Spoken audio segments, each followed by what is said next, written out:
ஜி5ல நல்ல ஒரு family entertainment படம் பார்க்கணும்னு நினச்சிங்கன்னா, கண்டிப்பா அந்த ஒரு படத்த பாருங்க. என்ன ஒரு படம்னா, பிரின்சஸ் ஃபேமிலி அப்படின்னு ஒரு படம் ஒண்ணு 2025ல வந்திருக்கு. இது ஒரு மலையாள படம். இதுல என்ன ஒரு கதைன்னா, நம்ம ஹீரோ கரெக்ட்டா அவருக்கு வயசாயிட்டே இருக்கு. ஆனா ஹீரோட தம்பி 2 இருக்கானுங்க. அவனுங்கலாம் சீக்கிரம் கல்யாணம் முடிச்சு சீக்கிரமா குழந்தை பெத்துறானுங்க.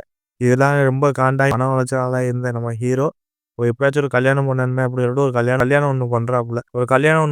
கல்யாணம் பண்ணிட்டு கடைசியில பார்த்தா அந்த ஒரு ஹீரோயினி யூடியூப்ல ஒரு கன்டென்ட் போடுற ஒரு கேரக்டரா இருப்பா.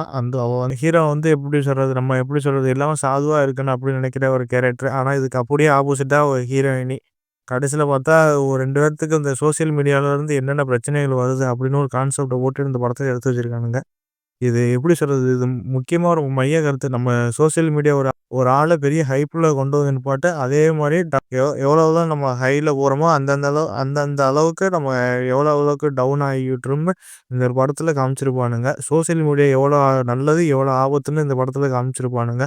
இது ஒரு கதையா போட்டு இந்த டைரக்டர் எடுத்து வச்சிருக்காப்புல தக்காளி. தரமான ஒரு படமா இருக்கு. கண்டிப்பா ஃபேமிலியோட தாராளமா உட்காந்து பார்க்கலாம் கைஸ்.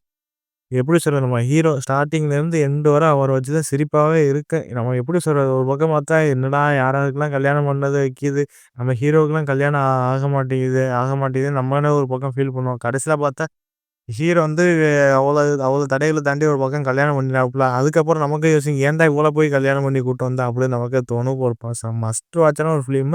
சிரிச்சுக்கிட்டே இருக்கலாம் கைஸ். ஆனா லாஸ்ட் ஒரு 20 நிமிஷம் நம்மளே அழுக வச்சுருவானுங்க. அது படம் பார்க்க நமக்கே தெரியும். கண்டிப்பா நம்ம எப்படி சொல்றது, நம்ம ஹீரோவ நம்ம திலீப் இதில போட்டு மிரட்டி விட்டுருப்பாப்புல. நம்ம படம் பார்க்கும்போது தெரியும். அவர் ஆக்டிங்லாம் நம்ம சொல்லவே தேவையில்ல. லெவல்ல குடுத்துருக்காப்புல அந்த படத்த பார்க்கும்போது நமக்கே தெரியும்.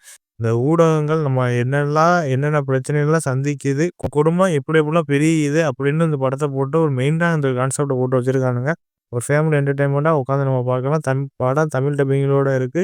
ஓடிடில இருக்கு. கண்டிப்பா படத்த மிஸ் பண்ணாதீங்க. படம் ஒரு மஸ்ட் வாட்சான ஒரு ஃபிலிமா இருக்கு.